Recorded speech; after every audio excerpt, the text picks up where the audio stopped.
Sometimes life reminds me of lions. So you got a lion that's in the zoo entertaining. You got a lion in the circus that's an exhibit. But in Africa, you got a lion that's hunting. And the first two are domesticated, they're taken care of. They know where their food coming from and when it's coming. But the one in the wild don't know. He got to hustle. So if no one gives him nothing, how can you be mad at him for out there doing what he got to do to survive? And that's how some of these kids feel. No one's giving me anything, I got to survive. And as hard as it is to believe, that's the reality sometimes. So I don't want a kid to go through hardship if they don't have to, just to come back and say, well, I changed. Just stay right. That way you got to worry about ever coming back. We can all go through hardships in life, and sometimes you may want to give up. But we're going to tell you how to bounce back, turn it around. This is the Climb Back series.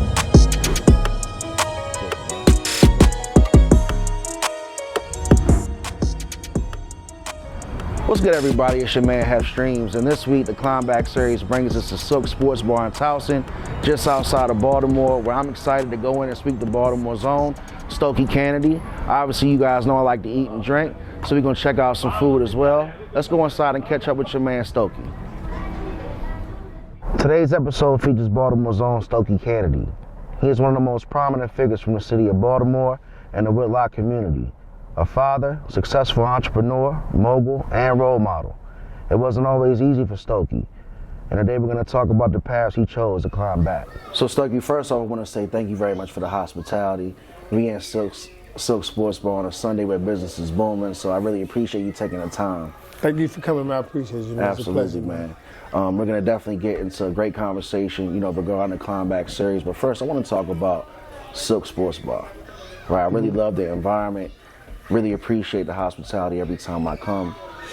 Where did you get the idea of even opening a restaurant? Well, the idea of the sports bar concept came from when I was in prison. Like, we used to always watch television, and during that time, wasn't no volume coming outside the TV, so you actually had to have earphones on. And I told myself, if I'm ever blessed with the opportunity to open up a restaurant, it would be a sports bar. And I was fortunate to come past this property. But it happened after the time of demise of my friend, Silk. So I thought it would be a wonderful idea if I named the restaurant after him. And hopefully, we receive a lot of blessings and support from the community and his friends and his fans. So, I'm happy, man, that we had the opportunity to do so. And it's funny that you already answered my next question on where you got the name from. Right. So, that's one thing I noticed about you, Stokey. You're very in touch with the people, right? Like, when I come into this restaurant and this sports bar, it feels like a very family atmosphere. Right. And I really appreciate the warmth. Like, I was able to come through on a Ravens playoff Sunday where business was booming. You were in here. You was a hater. Nah. But at the end of the day, just to see that energy, like, a lot of people gravitate to you. And was that something that came natural? I just try to be real and honest, man. I'm not perfect, nor am I a demigod. I'm from Baltimore. Baltimore always supported me in all my endeavors socially, personally sometimes. And this is one of the opportunities I had to bring people on board who not only believed in me, believed in Silk and the vision. And we brought it to fruition. So I'm just blessed to have a real strong network of friends and a support system that want to see me win. 100%. And you mentioned Baltimore, and Baltimore is obviously very important in your life. Yeah, Baltimore's home, man. Baltimore means everything to me. I love the city, I love the people, I love the memories, Of course, you got negativity where you go, and Baltimore's a different city. I don't think there's nowhere in the world like Baltimore. And I say that because of how we in the middle of everything. We north from New York or south from Virginia, what I'm saying, depending on if you're coming from New York. So we're in the middle of everything, Yeah. And then we got our own style, Baltimore, whether we talk, the way we dance, our music, a lot of things in Baltimore is like, different from other places I've been. So, I'm blessed to be from Baltimore. Absolutely, and me being not too far from D.C. and actually coming out and expanding my career in Baltimore, I really appreciate the city. And what would you say, really helped your success just from being raised in Baltimore? I don't know. There's a plethora of things I can say that helped me elevate my success ladder. I'm still climbing, but for the most part, just being real honest with myself, investing in things I know about, having good friends, again, having a good support system, God, you know, trusting the process, you know, doing my best to follow winners. And again, I got a long way to go, but I feel blessed for the things I've done so far. So I'm not completely successful because I'm still trying to strive to be the best I can be in the restaurant world and any other my endeavors, but you know, I don't have no complaints. Absolutely, and you know, that's the whole message of the Climb Back series, and what we try to aim to do with this show is, you know, hopefully somebody watching gets that inspiration to see that there's always a way you can bounce back. And you've been on major platforms in the past and told your story. Correct. And obviously a lot of people from this area know you. You know, you're very, you know, I would say big time in this area. I don't know.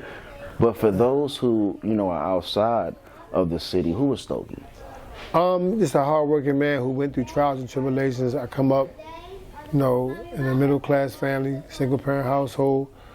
You know, went to public schools. You know, I excelled, played sports. I did regular things. I had fun growing up in Baltimore. And of course, I took some shortcuts that landed me in prison for 12 years. But outside of that, man, I'm just a regular person who likes to play and have fun and enjoy life. You know, I mean, I don't have a lot of personal bad habits. I don't drink, I don't smoke, I don't do drugs. Never did in my entire life because I seen what it did to my family. But I'm just a regular person, man, who loves to see people win, love to have fun. And, you know, I do my best to be happy, healthy, and successful. And that's my mantra, you know, I have good intentions. Absolutely. So I took something from your appearance on The Breakfast Club, and it was something that you said a few years ago back when you was running for mayor, which I thought was incredible too. Like, we'll get into that. But you made a comment, and I quote you, you know, you said you had messed up some things in Baltimore. Right. And you wanted to come back and fix it. Yeah, because when I was young, I started selling drugs at 10 years old. And unfortunately, I became successful at it. So a lot of little kids that look up to me, they thought that was the way to go.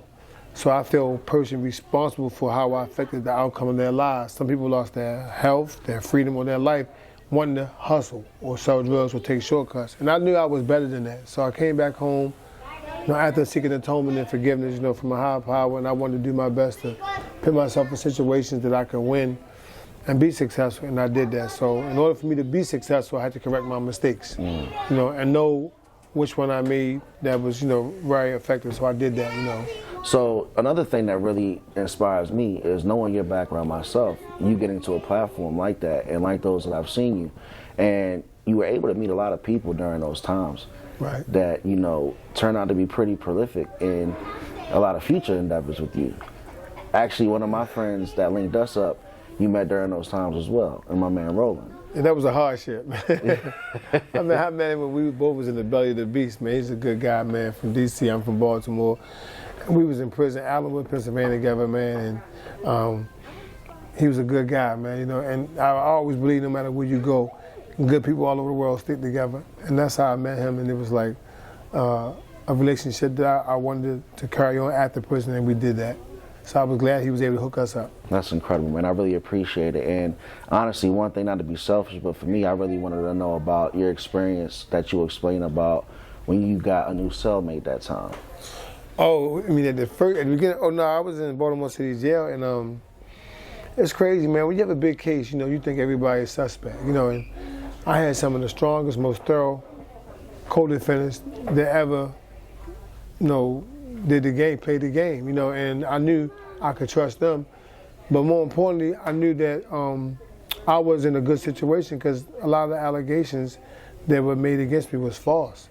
But sometimes when you go up against the United States government, you be afraid to lose because, you know, the penalties are so severe.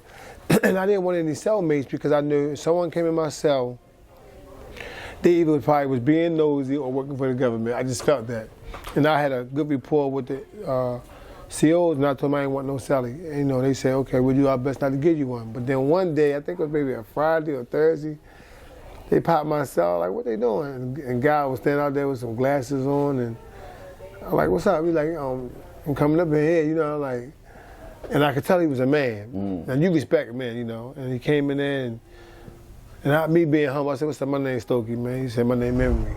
I said, okay, and he had glasses on. I'm like, man, you know, but I want to know about this case. I want to know why they put you in my cell because I can't be in here with no rat. 100%. I don't want to be in there with no rat. I mean, and sometimes you can't control that, but more than likely you can if you got respect. They like won't put nobody in your cell that's not a man or that's not to your standing. So he told me who he was, and then next thing I know, I started hearing radio shout-outs from Jay-Z to Emory on T section. I'm like, that's you? Like, yeah, man. And he was real humble with it. He wasn't arrogant or conceited about his relationship with the guy.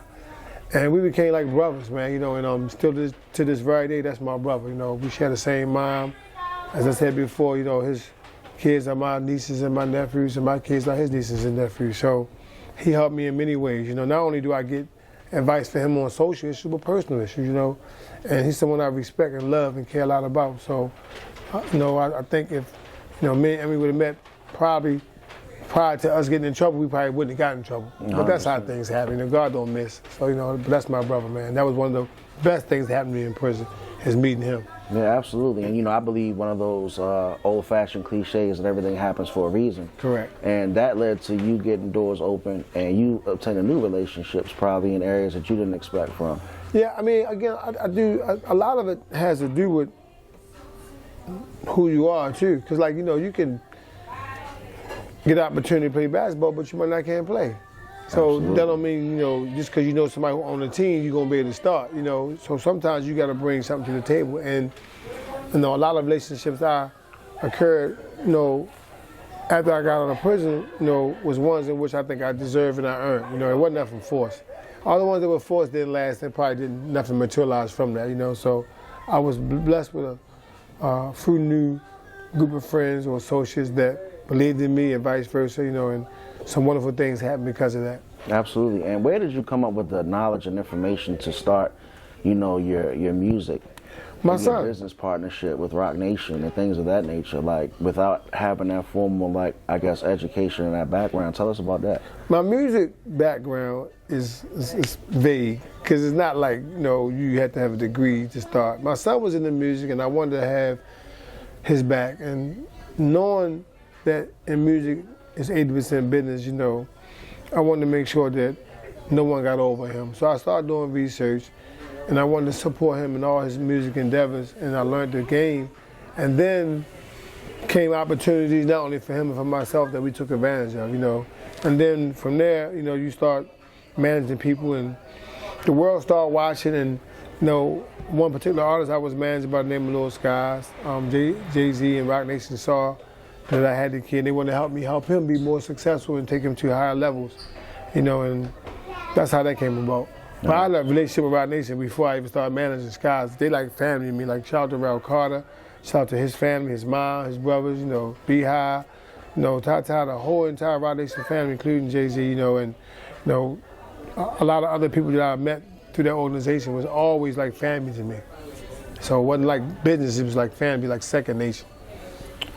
Profound. And your son's name that he goes by is YBS Scholar. His name is Stokey Cannady, man. AKA YBS Scholar. YBS Scholar. Yeah. So how's he doing? He's doing wonderful, man. I'm so proud of him, man.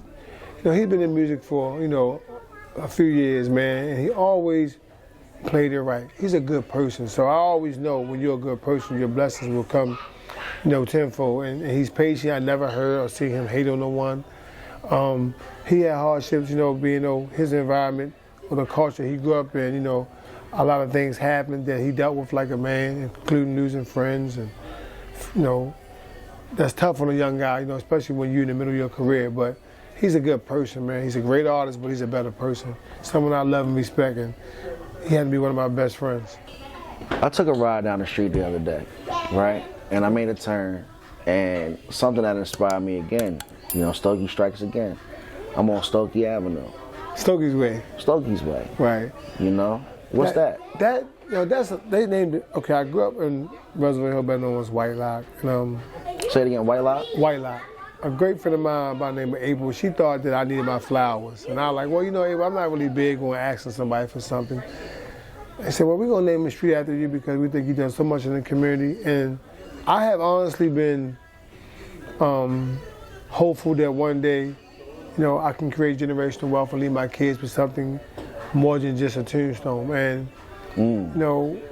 when April decided to go out and beyond and get the approval to name a street after me, it was one of the biggest accomplishments that I made thus far because it's something that was given to me by the people who thought I deserved that. And there was people that came before me that was far more greater than I was who deserved that. But for me to be living and see them name a street after me, man, was monumental. I can't tell you how that feels because it's still a surreal moment. But I'm just blessed that people respect and love me enough to want to see my name on the street sign or the street pole, you know, where I grew up at, you know. And a lot of times you don't see that. You don't see people who are alive, you know, get streets named after them. There had to be something that happened bad for somebody to say, you know what, let me memorialize them, you know. So it's a testament, man, to hard work and dedication and change, you know, because I would have got that if I was still in them same streets doing bad things. So, I mean, again, shout out to April, my family, and everybody who supported that mission. Yeah, and you know, what gave you the strength of everything that after what you've gone through to take on those challenges, you know, to not come home and be selfish and just focus on yourself, but want to give so much back into the people, and also talk about the Stokey Project. You know, that name's been ringing since over the last, I think, 6 or 7 years. Nah, but since 2011, I think it started. But okay. I mean, I couldn't let my kids down twice in the same lifetime. I love my kids more than I love myself. And then my mom, her mantra was never give up. I got, you know, friends who look up to me, and you can't keep making excuses. You know, I'm older now, so there's no reason for me to believe I can't do certain things if I don't put my best foot forward. And I came home with a desire to achieve that. But I also wanted to show people that I could think, and also that I was better than what I was, you know. But I don't even think about myself most of the time. I think about my children. They have been the absolute single reason why I wanted to change my life, because I let them down, and I didn't want to go to life making excuses on why I left my kids behind. So they hung in there with me when I was going through my tough difficulties, and now we out here together celebrating life and happiness, and I couldn't be more proud. That's love. And you said something very deep, and every time I hear it, it kind of gives me chills, where you say never give up. Right. And that was something that, upon hearing you speak on it before, that was a mantra that your mom gave you. Yeah, she told me that, well, she was on her dying bed, and one day I was in prison. I got a call. She was real weak and lethargic, could hardly speak or talk. And I told her, I said, "Mom, you know, if you give up, I give up," because she was fighting for her life. And I was fighting for my freedom. And she said, "No, baby, never give up, never give up." And then the phone went dead. And then the next day I got a call that she had passed away. So I cut that mantra on with me. And, you know, that's pretty much my community initiatives, Never Give Up Community Initiative. And then Stokey Project came from me just want my name to be branded. So if I do one single project, that's a Stokey Project. But I said, what about I do multiple ones? So if I touch something, I wanted to be a Stokey Project. And my friend Raoul Smith, bless his soul, he helped me come up with that term. Because one day I went downtown, the guy was like, "Man, use your name, man, use your name." I said, "Huh?" So man, you keep saying this, saying that, use your name, you got a good name in these streets, man. I said, "For real?" He said, "Yeah, man. Try to use your name in South Fargo." I just started using the Stokey Project, man, and here we are. No, that's deep. And where's the Stokey Project right now?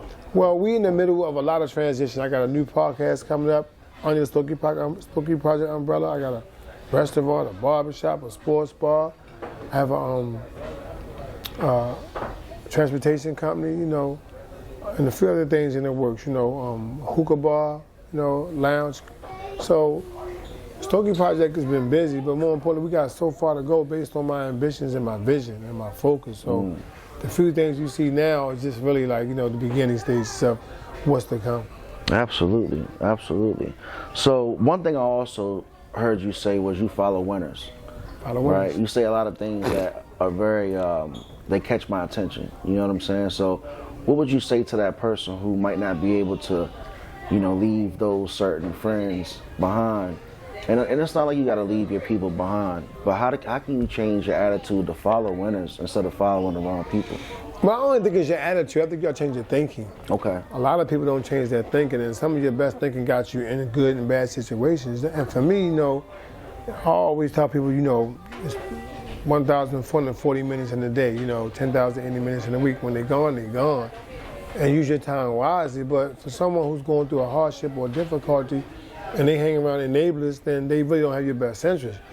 Oprah said it best, you gotta hang around people who want the best for you and want you to be your best. And when you find people like that, then you know you got a winning formula. And now you gotta activate that spirit, you know, promote your soul to do the right thing, because, you know, you can go left for so long. but you can go right forever, you know, and I choose to go right, and I feel good, I sleep good at night, although sometimes you're going to have failures and, you know, whatever you're doing in life, you know, it's not going to always be green passes, but you got to understand and believe in yourself, you know, and trust the process, and then you should be okay. And then, you know, sometimes you got to give it to God, man. A lot of people don't believe how strong, you know, my faith is. You know, my faith is very strong. And it's not to take anything away from theology, but the reality is I believe in a higher power. Absolutely. And I believe that without him, nothing I had would be possible. So, you know, that has a lot to do with my changing process, you know, and I'm a vigorous thinker, so I always think about people's intentions as well. But, you know, it's not as hard as people make it seem, especially if you do your best. And you don't seem like to be a man that just, you know, talks. You seem to be a man of action. Like, you know, I looked up and I saw some pictures of you taking a beautiful trip. I think you went to places like Marrakesh, and I'm sure it was, you know, religious related or spiritually related. Yeah, I went away, what I would call a spiritual retreat for my birthday. And I don't really celebrate the birthdays or holidays, but I wanted to go to Africa because I really wanted to see the safari, but then that was too far to go, and I didn't really want to take a 18-hour flight. But I want to get away because I don't like being celebrated, because sometimes it's hypocritical for me that I don't celebrate people on their birthdays. And I went and I had a wonderful time, man. I'm looking forward to going away. Anytime I get a chance, that's one of the things I love to do, you know. But it was a great experience. Again, I went to a Islamic country, you know, well, you know, and the province in itself was so humble and so electrifying, man, that I wish everybody could experience it. Did you ever think that you go from behind the wall for so long to taking that type of trip? Honestly, I did. I always knew I was better than my mistakes. Like, I went to college, you know, early on in life. I studied real estate, you know, then I studied psychology in prison. Before I went to prison, I studied business management, real estate. But I always knew that I was bigger and better than my mistakes. I just needed to put my best foot forward and stay focused and not use excuses or shortcuts. Because those shortcuts, they look real good, but they hurt. In the long run, a lot of people don't like to suffer those consequences, especially if jail or your life or your health is involved. So I might make a right hand turn on red. I'll deal with the ticket when it comes. But I ain't breaking no law and leaving my kids out here, man, you know, because I love my freedom, I love my health, and I love my wealth, even if it's mental or spiritual. But, you know, I don't want to be behind prison again. Somebody tell me what to do, what to eat, what to wear, and when to go to sleep. No, that's for the birds. So I just do my best to put my best foot forward, man, and know that I can do anything I put my, you know, my mind to. So I don't think there's nothing I can't do. No, that's right. Did it take for you to win first before you started to have that change of thought process? Or did Yes, you just because start I mean, again, you said it earlier, I do follow winners. You know, I just think everybody have made a different 10-second decision. You know, like, I don't think no one with money or without money is any different from each other. God give everybody 24 hours. I just think that you got to apply yourself. But some people are blessed, some people are lucky, you know. And for me, it's like, you know, make the decisions, go through the process, live with the results. Absolutely. And what would you say to that kid who you used to be, you know, probably from White Lock, that just feels like there's no light at the end of the tunnel? Don't give up, man. Don't give up, man. Just keep fighting, hold on. You know, it's kind of difficult to tell somebody that change is going to come who never saw it, never believed in it, but you got to first believe. Because if you don't believe, then you probably ain't going to achieve most of what you're aiming to achieve. You got to believe it can be done. You know, and I think a lot of people who climb mountains, they thought they could see themselves on top, so they did it. But if you think you're going to be on the bottom, 9 times out of 10, you're going to be on the bottom. Profound. So, right now you're on the other side of the conversation, right? Right. But lately you've been on my side of the conversation. Let's talk about these endeavors and No Scripts. No Scripts was, it's a show. I don't like to minimize it by calling it a podcast because it puts me in a box. But I like to call it a show where I got real in-depth, no script conversations. Like, I'm not giving you a script and tell you what I'm gonna ask you so you can tell me what you want to say, because I think that's shortchanging the viewers or my demographic. I want everybody to know that there are people out here that's willing to tell the truth and talk about it, you know, on film, or on camera. And I think that's one of the things that helped me, you know, separate myself from other people, because I'm gonna do an interview with you. I'm not gonna ask you in advance what we're gonna talk about, because then, you know, you really like terminating the terms, you know, and the name is not relevant anymore. It's called No Scripts, you know what I'm saying? But I always felt like it was people out here who had stories to tell. They needed a platform. I wanted to be able to create that platform for people to tell holistic and real stories, and they did that. But I mean, that's just getting off the ground. I did 3 episodes so far, and I'm picking and choosing who I interview because I don't want to have just a bunch of content with no substance, right? I want to have people in there tell real stories and things like that. So I'm happy about that. I like that a lot because, you know, you can get a lot of people to sit down and talk to you, especially, you know, with you having so many relationships. But let's talk about the one interview that I had a chance to see, or conversation that I had a chance to see with Chino. I thought that was Bragg. I thought that was very impressive, man. Good in-depth conversation. And again, when I watch you, it didn't feel like a podcast. You know, Right. It felt like it was all from the heart. It was just a natural conversation.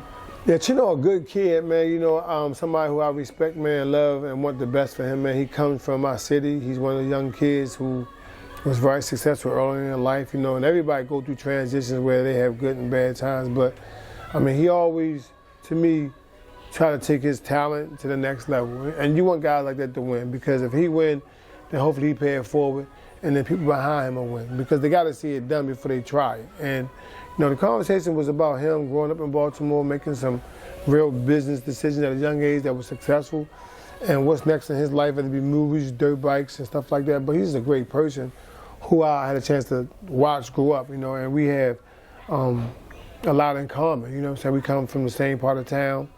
You know, we both got into certain endeavors at a young age, you know, and was good at what we did. So, you know, again, shout out to Chino, man, you know, and all the young men in Baltimore and women who found their passion to be whatever they can be to get out the city. And not just like get out the city, but grow up and have a chance to get out. Because nobody wants to stay stuck forever. Absolutely. You know what I'm saying? And I think that's the goal, to get out and do better. Now, you know, again, with you being spiritual and you believing in a lot of things happening for a reason and when Correct. time's right, I wanted to ask you this question. Do you think things would have been different, or do you think your, I guess, success would have been changed if you had more time in the beginning to kind of jump on your endeavors earlier? I don't know. I don't think I was ready. I think, you know, for me, I had to go through certain things to respect and value, you know, my success. You know, you took things for granted, like you got so much fast money, you think, oh, I don't need to work, I don't need to do this. But that's that conduit, endless behavior, lazy thinking. So for me, you know, trying to create this new moratorium when I came home to give people an opportunity to see me in the flesh, like, yo, he can manufacture and distribute and produce real product, real film, music, and etc. So I think now that I'm focused on the things I'm focused on now, it's easy to say that what I can do, but I wasn't focused on those things back then. Now, maybe if I was focused on that, maybe the answer would be yes, but I'm not gonna lie, because my mind wasn't on movies and film and book writing. My mind was on getting money any means necessary, you know what I'm saying? And that's the route I took. So I don't think I would have done anything close to what I'm doing today if I wouldn't have changed my thinking or went through what I went through. Where do you see Stokey Cannady in the next 10 years? Man, hopefully playing with my grandkids by the pool, man. You know what I mean? You know, I play basketball twice, 3 times a week. I'm in good shape. Again, I said I don't smoke, I don't drink, I don't do drugs. So I'm doing my best to invest in me to have a healthy, long life. You know, and you know, I want them to be able to say, you know what, we playing with our grandfather, he competing. You know, that's keep me going. Like my sons, I tell myself, you know, I'm not like my sons beat me at nothing. And I work hard to keep that, you know. And my son's young to me, but we really, really have a real camaraderie, whether it be on video games or in real life sports. So I always tell them, until I say I retire, I'm not letting y'all beat me. So that keeps me going. So in 10 years, I hope to be able to give my kids an easier life so they can give it to their kids and create that generational wealth train I was telling you about earlier, man. That's the goal. That's the hope for me, to continue doing things like this so I can pass it down to my kids so they can pass it down to their kids. Absolutely. And what other endeavors you got coming down the pipe? Man, I'm working on these short films, man. In Baltimore, it's gonna start in Baltimore. Again, I'm working on to enhance and create a bigger, broader, you know, bridge for my podcast show. You know, I might write some more books, you know, if I got time. Want to open up another restaurant in Miami soon. I saw that. That's a great idea. I'm hopeful that those things will come to fruition real soon. But pretty much just to be happy, healthy, and successful, man. If I don't do nothing else, man, just let me be happy, healthy, you know, successful. I want to mind my business, you know what I'm saying? So that'll help me live longer, too. The point of the Climb Back series, and you mentioned it in part of your conversation in Climbing Back, is I want somebody to watch this and just feel that inspiration, you know? Right. As I sit next to you, I'm inspired because there's so many things that everybody wants to do. And a lot of us as human beings, we get these thoughts and these ideas, Right. but we might not know how to put it on paper or take the next steps to make it a reality. But some people don't have to go through what I went through to be successful. So that's what I want to do, give them a cheat code. Don't go left, stay right. No matter how hard it is, you know, find yourself a group of people that believe in you, listen to your parents or grandparents, whoever in your life, and follow winners, you know, because it's sometimes you don't get a second chance. I was blessed with one. I know guys who didn't get a second chance, you know, and I mean, I get it that somehow some of our motivation is thwarted by money, but don't let that be the reason why you lose everything. And I get it, we gotta survive. This is one of the craziest scenarios, metaphors I created, but I always tell people, sometimes life reminds me of lions. So you got a lion that's in the zoo entertaining. You got a lion in the circus that's an exhibit. But in Africa, you got a lion that's hunting. And the first two are domesticated, they're taken care of. They know where their food coming from and when it's coming. But the one in the wild don't know. He got to hustle. So if no one gives him nothing, how can you be mad at him for out there doing what he got to do to survive? And that's how some of these kids feel. No one's giving me anything, I got to survive. And as hard as it is to believe, that's the reality sometimes. So I don't want a kid to go through hardship if they don't have to, just to come back and say, what, I changed. Just stay right. That way you got to worry about ever coming back. Profound, man. Is there anything else you just want to add to this conversation? No, I mean, I just think that, you know, for me, you're in my restaurant, man, I want to appreciate you for coming and recognizing that, you know, stories that you heard about meant enough that you didn't want to interview me to talk about my life, you know, my trials, my tribulations, you know, and like you said, if there's young men out there, man, like I said, my mom died of AIDS, my father wasn't in my life, went to prison for 12 years. There's so many people with that same story, but the results sometimes be different, you know. Again, I don't smoke, I don't do drugs, I don't drink, you know, I don't take medicine, I'm very holistic, I work out in moderation, but I'm in good shape, you know, and life ain't always gonna be what I want it to be, but it don't gotta be as bad as you look at it, right? Sometimes you gotta change your thinking and put your best foot forward, but people give up too soon to me. A lot of people, they just give up. They don't even try to fix it or solve it. Man, I can't do that, it's hard. But then they got their hand out. Now I'm gonna give you a hand up. So you hopefully won't have to go through what I've been through, but you gotta learn from my mistakes because they free to you. But growing up in Baltimore, man, I've seen a lot of hardship, but a lot of fun. And I want that to come back again so bad, but I don't know if it's a lost art, but I had a fun childhood. And today when I travel to some of the places where I grew up at, I don't see some of the same things that make me happy, kind of be sad, but that's the reality, you know, evolution don't pause. But, you know, I want to wish you the best, man. Hope that you continue to do interviews and, you know, sit down with people, man, who can give you that life experiences in real time. Because if not, you just filming content, you know, and it's going to be frivolous, you know, and no good to no one, you know what I'm saying? So, you know, keep doing what you're doing, man, you know, and I think when you said I motivated you, you know, now you motivate me back to go do another episode. You know what I'm saying? So now I got to, you know, do another episode. One thing that I noticed that was interesting about you, like I've been, you know, progressing with my career, and you never, like you said, there was no scripts with you. You never wanted to prep for this conversation. I started thinking to myself, like, what can I talk to you about? And you made me feel very comfortable. You welcomed me into your establishment, you know, here at the Silk Sports Bar in Towson. And I'm just very grateful, man, you know, very appreciative. I really hope somebody can take something from this conversation. And so we can find you here and now and in the future. Where you located, where your socials? Well, I'm on social media. I'm on Facebook, I'm on Instagram, I'm on TikTok. I use TikTok to post all Silk videos. No matter how nostalgic they be, that's still I love it, yeah. my guy. I'm on Instagram under the Stokey Project. I'm on Facebook, Stokey Cannady. I'm not really social savvy. I post, but for purpose. I post to motivate and inspire people, man, not to show off or just to be catty or capping. I don't do none of that stuff. So, you know, if you're looking to follow somebody that's wanting to be like somebody else, I'm the wrong person, you know. Like I told myself in 1988, I'd rather be me than anybody else, you know. And I live by that mantra. So, but no, that's how they can find me, man. But like, I'm always around. I'm always doing my best to help people win and succeed and be successful, you know, whether it be in my line of work or theirs. You know, I think God sees that type of stuff, and that's why I think, you know, people get blessings for helping other people. But, you know, I'm here to grow and inspire people, man, to not give up and not let your past dictate your future, because it kind of makes you feel like, you know, that someone never shine on you, but just wait long enough, it'll come out. I tell you, Stokey, you a Hall of Famer and climbing back. I really appreciate the opportunity. I can't wait to go get some wings. I'm ready to eat. Yeah, go ahead, man. I mean, unfortunately, I'm fasting, man. I can't eat with you all day, man. But this is good. As long as you enjoy yourself, man, you know what I mean? This your home, man. Yeah. I welcome guys like you and your team, your friends, your faculty, man, to always come to Silks and any of my establishments, man, and feel at home. And that makes me happy. You know, when I see somebody come in, it's not about patronizing me, you know. It's about celebrating success with me. You know, if a person have a good meal and they happy, if not, I'm gonna fix and make sure that they have a good experience, man. And that's all I want to do is just treat people right and be a good person. If I do that, man, every day is A+. Appreciate you, man. Appreciate you too, my guy. Thanks for coming on the Climb Back series. I'm gonna be back.